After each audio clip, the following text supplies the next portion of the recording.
Soalan nombor 12A. Rajah 12.1 menunjukkan dua orang kanak-kanak sedang berkomunikasi antara satu sama lain menggunakan telefon tali. Kanak-kanak itu boleh mendengar bunyi dengan jelas apabila tali itu tegang. Rajah 12.1, dua kanak-kanak, tin dan tali. Soalan pertama. Apakah jenis gelombang bagi gelombang bunyi? 1 markah. Soalan kedua.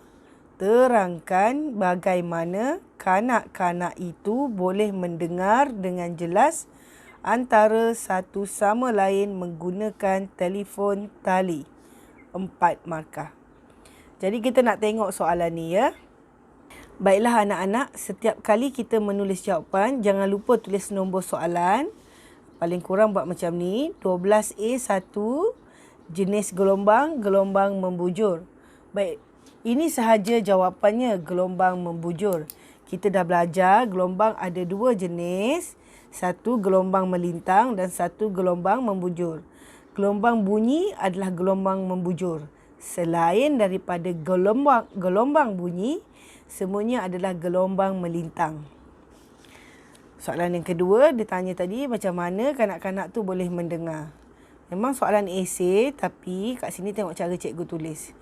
Satu ayat, kemudian ayat yang kedua, cikgu mula pada baris yang berlainan. Ayat yang ketiga pada baris yang berlainan. Kenapa?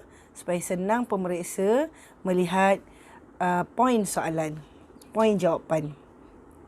Yang pertama, apabila kanak-kanak itu bercakap dalam tin, udara di dalam tin akan bergetar.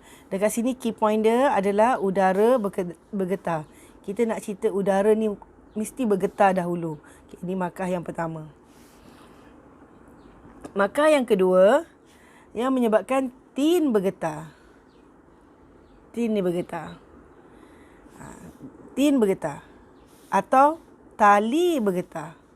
Ini salah satu. Ini markah yang kedua. Getaran pada tin dan tali disebabkan berlakunya permindahan tenaga. Nak bagi tahu permindahan tenaga. Ini markah ketiga. Atau kita nak kata tenaga dipindahkan melalui getaran pada tali. Okey, ini pun markah yang ketiga. Kemudian kita nak kata arah gelombang bunyi terhasil selari. Ni keyword dia. Arah gelombang selari dengan arah getaran molekul. Okey, ini markah keempat. Kita tahu gelombang bunyi ada kawasan mampatan dan kawasan regangan di dalam molekul udara. Jadi ini keyword dia. Ini markah yang kelima. Jadi setiap kali anak-anak tengok cikgu buat, walaupun markah 4, skema sentiasa bagi lebih. Jadi jangan takut untuk menjawab ekstra, bagi poin yang banyak. Okey, lagi sekali kita tengok. Poin yang pertama, apabila kanak-kanak bercakap, udara dalam tin bergetar. Menyebabkan tin bergetar. Tali juga bergetar.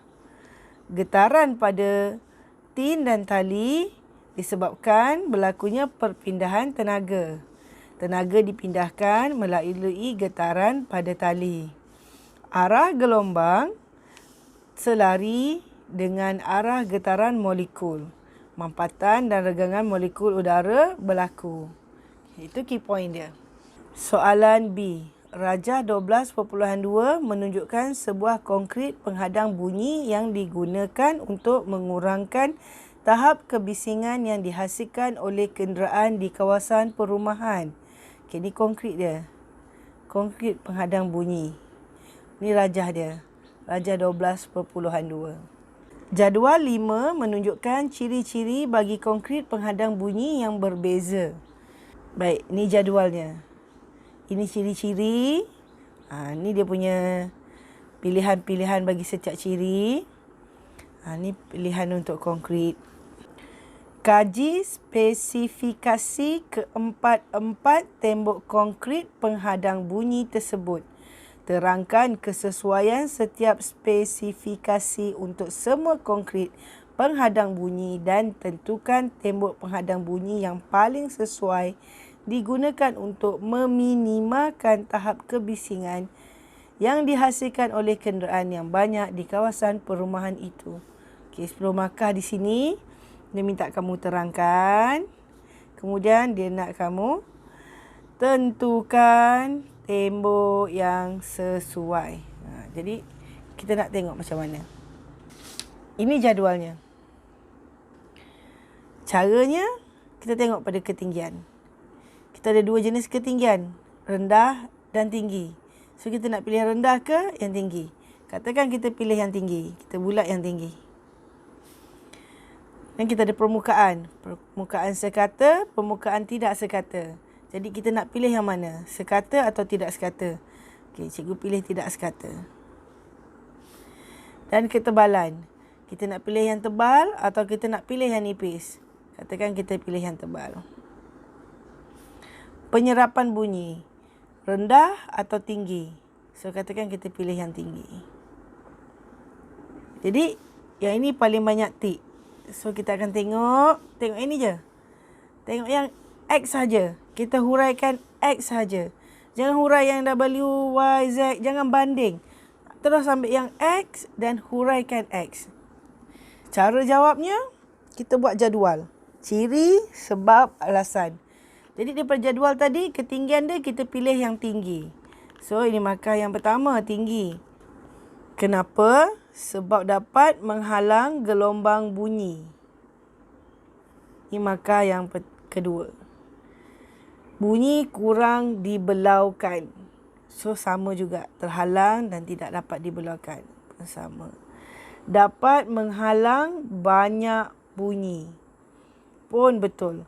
Menghalang gelombang bunyi, menghalang banyak bunyi. Dua ni sama je jawapan dia. Cuma ni ada perkataan gelombang, yang ni tak ada perkataan gelombang. Pun betul. Permukaan, kita pilih tidak sekata. Kenapa? Bunyi dipantulkan ke pelbagai arah. Maksudnya, dia terserak. Sebab tu bunyi dipantulkan berselerak. Ni dia. Ni markah kita yang keempat. Ni tadi markah kita yang ketiga. Ketebalan, kita pilih tebal. Ni markah kita yang kelima. Kenapa tebal? Supaya dia kuat. Kalau dah kuat, dia kukuh. Kalau ada perkataan kuat, kukuh, bermaksud dia boleh tahan lama. Kurang bunyi dipindahkan. Kalau nipis, dia cepat bergetar. Dapat pindahkan bunyi. Kalau tebal, dia lambat bergetar. So, bunyi tidak dipindahkan. Tenaga ada dipindahkan tapi tak banyak, kurang. Penyerapan tinggi. Kurang pantulan gelombang bunyi. Sebab dah kena serap. Okey. Kurang tenaga dipindahkan. Okey. Kurang gema. Sebab dah kena serap, tak ada gema. Kalau pantulan tinggi, ada gema. Jadi, last sekali pilih X. Macam tu je cara jawabnya. Tak payah nak buat ayat paling panjang. Fikir ayat paling pendek, paling simple. Soalan C. Sound navigation and ranging sonar ialah satu kaedah untuk menentukan jarak antara dua lokasi. Rajah 12.3 menunjukkan sebuah kapal selam menggunakan sonar untuk menganggar jarak sebuah pulau. Masa yang diambil bagi bunyi yang dihantar dan diterima oleh kapal selam ialah 1.3 saat. Halaju bunyi di dalam air adalah 1,500 meter per saat dan frekuensi ialah 2,300 Hz. Ini rajahnya untuk bantu kamu bayangkan keadaannya. Ada pulau, kapal selam. Soalannya adalah, pertama, hitung jarak pulau itu dari kapal selam tersebut. Kedua, hitung panjang gelombang bagi gelombang bunyi tersebut. 5 markah. Biasanya kalau 5 markah macam ni, yang ini markahnya 2, yang ni markahnya 3. Atau yang ni markahnya 3, yang ni markahnya 2. Tengok keadaan. Biasanya macam tu. Jadi kita tengok nak jawab macam mana. Ni daripada maklumat soalan tadi cikgu senaraikan. Masa 1.3 saat. V 1500 meter per saat. Ni daripada maklumat soalan. F frekuensi 2300 Hz. Jadi formula yang kita ada, V sama dengan 2D bahagi T. Masukkan nilai V, 2D, kita nak cari D tadi. Masa kita tadi 1.3. Jadi yang pertama ni, markah pertama ni pada gantian. Kemudian bila kita darab pindahkan semua, kita dapat jawapan akhir. Unit jangan lupa, unit sepadan. So kita dapat markah dia 2. Kalau tak tahu nak buat unit, tengok kat sini. Ini 1500. Ni 1500, unit dia meter per saat. 1.3 ni, 1.3 ni masa. Unit dia saat. Kalau kita cancel, dapatlah unit dia meter. Sebab unit dia meter. Minta maaf, cikgu silap kat sini. Yang pertama ni gantian. Gantian formula. Formula di sini. Di sini markah gantian. Di sini jawapan akhir. Formulanya di sini. Kenapa dapat markah formula ni? Sebab formula ni tidak diberi dalam senarai formula pada muka surat 2. Formula ni tidak diberi. Jadi bila kamu senaraikan formula ni, markah pertama kamu adalah pada formula, markah kedua adalah gantian, markah ketiga adalah jawapan akhir. Yang kedua, dia nak panjang gelombang VF lambda. Yang ni tak dapat markah. Sebab yang ni ada kat dalam senarai formula yang diberi pada muka surat 2. Tapi bila kamu buat gantian, ni markah kamu yang pertama dan jawapan akhir. Ini markah kamu yang kedua. Okey, di situ 5 markah untuk soalan pengiraan. Okey, itu saja pada kali ini. Semoga bermanfaat. Assalamualaikum. Ma'assalamah. Wa ilal liqa'.